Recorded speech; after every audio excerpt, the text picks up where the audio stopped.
നിങ്ങളുടെ ഇഷ്ട പരമ്പരകൾ എക്സ്ക്ലൂസീവായി സൺ നെക്സ്റ്റ് ആപ്പിലൂടെ തികച്ചും ഫ്രീ ആയി ഇപ്പോഴേ ആപ്പ് ഡൗൺലോഡ് ചെയ്യൂ. സിംഗിൾ ബെഞ്ചും ഡിവിഷൻ ബെഞ്ചും ഒന്നുമില്ല.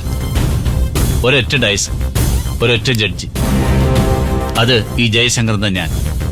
ഇതെന്റെ മേൽക്കോടതിയാണ്. അതിരിക്കട്ടെ, സുനിതയ്ക്ക് സിറ്റിയിലും മറ്റ് സ്ഥലങ്ങളിലുമായി എത്ര മെഡിക്കൽ സ്റ്റോറുകളുണ്ട്? അത് ഞങ്ങൾക്കറിയാം. എന്നാലും സുനിതയുടെ നാവിൽ നിന്നത് കേൾക്കാൻ ഒരു കൊതി. സുനിത ഡോക്ടറുടെ നാവ് മസനഗുഡി വഴി ഊട്ടിക്ക് പോയി കാണും സാർ. അതുകൊണ്ട് ഞാൻ പറയാം, കോട്ടയത്തൊരു കൃപ മെഡിക്കൽസ്, തലയോലപ്പറമ്പിൽ സുനിത ഫാർമ, ബാലരാമപുരത്ത് കീർത്തി ഫാർമസി. ഈ കീർത്തിയും കൃപയും മക്കളാ അല്ലേ ഡോക്ടർ?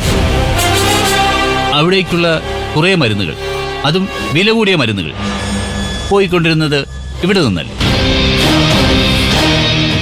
സാറ് ചുമ്മാ ആവശ്യമില്ലാത്തൊന്നും പറയരുത്. കള്ളം കണ്ടുപിടിക്കേണ്ടത് എന്റെ ആവശ്യമായിരുന്നു. അതുകൊണ്ട് എനിക്ക് വേണ്ടി ദേവികയും നിരഞ്ജനും അത് കണ്ടുപിടിച്ചു. ഒരാളെ കുറ്റപ്പെടുത്താനും കുറ്റക്കാരിയാക്കാനും എന്തെങ്കിലും സ്കാൻഡൽ ഫാബ്രിക്കേറ്റ് ചെയ്ത് വന്നിട്ട് കാര്യമില്ലല്ലോ.